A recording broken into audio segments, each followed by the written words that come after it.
Shalom jemaat sekalian yang dikasih Tuhan. Selamat tahun baru untuk kita. Selamat memasuki tahun 2021. Jemaat sekalian, tadi pagi kita sudah mendengarkan firman Tuhan.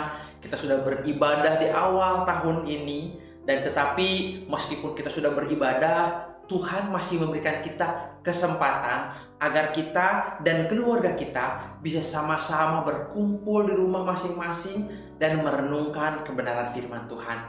Jemaat sekalian, malam hari ini kita akan membahas suatu firman Tuhan yang diambil dari 2 Korintus pasalnya yang ke-6 ayat 1 sampai dengan yang ke-4 dengan tema jangan menyia-nyiakan kasih karunia Allah.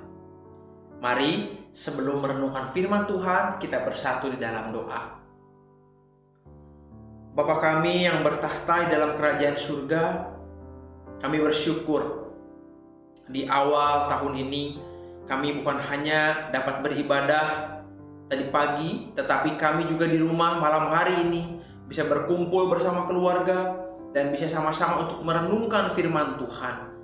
Kiranya Engkau memberkati kami dengan kuasa Roh Kudus-Mu supaya kami boleh mengerti, memahami kebenaran firman Tuhan dan melakukannya di dalam keseharian kami. Berkati hamba-Mu yang penuh dengan kelemahan ini, Tuhan pakai untuk menyampaikan isi hati Tuhan. Hanya demi nama anak-Mu Tuhan Yesus, kami berdoa dan mengucap syukur. Haleluya. Amin. Jemaat sekalian, mari kita buka Alkitab kita dari 2 Korintus pasalnya yang ke-6 ayat 1 sampai 4a saja. Jika sudah mendapatkannya, saya akan membacakan untuk kita sekalian 4 ayat ini. Paulus dalam pelayanannya. Sebagai teman-teman sekerja, kami menasihatkan kamu supaya kamu jangan membuat menjadi sia-sia kasih karunia Allah yang telah kamu terima. Sebab aku berfirman, pada waktu aku berkenan, aku akan mendengarkan engkau, dan pada hari aku menyelamatkan, aku akan menolong engkau. Sesungguhnya waktu ini adalah waktu perkenanan itu. Sesungguhnya hari ini adalah hari penyelamatan itu. Dalam hal apapun kami tidak memberi sebab orang tersandung, supaya pelayanan kami jangan sampai dicela. Sebaliknya, dalam segala hal kami menunjukkan bahwa kami adalah pelayan Allah. Amin. Sedemikian jauh pembacaan firman Tuhan. Jemaat sekalian yang dikasih Tuhan, firman Tuhan hari ini benar-benar mengingatkan kita supaya kita tidak menyia-nyiakan kasih karunia yang Allah berikan. Paulus menyampaikan nasihat ini kepada orang Korintus supaya mereka tidak menyia-nyiakan apa yang sudah mereka terima daripada Allah. Kasih karunia yang telah mereka terima adalah kasih karunia kelahiran Tuhan Yesus, kematian dan kebangkitannya, serta Roh Kudus yang sudah mereka terima sebagai orang-orang percaya. Paulus berkata hal ini tidak boleh dilupakan dan mereka harus ingat bahwa penyelamatan daripada Allah itu adalah hari ini juga, detik ini juga ketika mereka percaya kepada Tuhan Yesus. Bukan nanti, tahun depan, atau nanti beberapa tahun lagi, bukan. Paulus menegaskan bagaimana caranya supaya mereka tidak menyia-nyiakan kasih karunia itu. Paulus tidak bilang harus begini, harus begitu, tapi dia menunjukkan teladan hidupnya di dalam pelayanannya. Paulus berkata bahwa ketika dia melayani bersama rekan-rekan rasul yang lainnya dan teman-teman pekerja yang lainnya, ia berusaha dengan sungguh agar jangan ada orang yang sampai tersandung karena dirinya, karena mereka, sehingga pelayanannya dicela dan nama Tuhan tidak dimuliakan melalui mereka. Dalam kesehariannya, dalam pelayanannya, Paulus tidak mengalami semua yang enak. Ada kesulitan, ada penderitaan, ada hampir mati, tidak dihormati, dihina, kelaparan bahkan. Tapi Paulus tetap sabar menanggung itu semua karena dia tahu apa yang dia lakukan ini hanya untuk Allah, dan karena dia tahu kasih karunia yang dia terima lebih besar daripada itu semua. Seringkali dia tidak dihormati, tetapi dia tidak menjadi orang yang gila hormat. Seringkali dia mungkin dilecehkan, tetapi Paulus dalam pelayanan berusaha mati-matian menunjukkan yang terbaik dalam pelayanannya. Dia terus menjadi orang yang memiliki sikap yang murah hati, menjadi orang yang memiliki hati yang murni, tidak munafik, menunjukkan kasih dan berbagi kasih kepada semua orang karena dia sudah menerima kasih yang berlimpah daripada Allah. Belum lagi, ini yang paling terpenting bagi Paulus. Dia terus memberitakan kebenaran.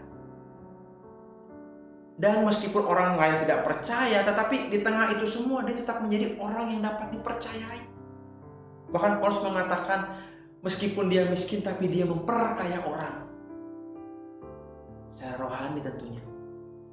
Jemaat sekalian, inilah yang juga ada harusnya dalam diri kita sebagai orang Korintus, sebagai orang percaya. Pesan nasihat yang disampaikan Paulus kepada jemaat di Korintus pun berlaku kepada kita hari ini. Bukankah kita juga sebagai orang percaya sudah menerima kasih karunia daripada Allah yang megah itu, yang ajaib, yang tak terkatakan dan tak terbantahkan, bahkan tak ada nilainya, yang tak ternilai maksud saya. Tidak ada sesuatu yang lebih besar daripada itu dan lebih berharga daripada kasih karunia yang Allah berikan kepada kita. Yaitu kelahirannya ke dunia ini sebagai sumber pengharapan kita. Pengorbanan dan penderitaan di atas kayu salib, serta kebangkitannya yang memberikan kita jaminan hidup yang kekal, dan Roh Kudus yang selalu menyertai kita agar hidup kita terus selaras dengan apa yang Tuhan mau. Inilah kasih karunia yang Paulus maksud. Inilah yang harusnya kita ingat, bahwa di tahun yang baru ini Allah terus memberikan kita kasih karunia itu, tak pernah berhenti dan terus menerus tak berkesudahan, dan bahkan selalu baru setiap hari. Jaminan hidup yang kekal sudah kita terima.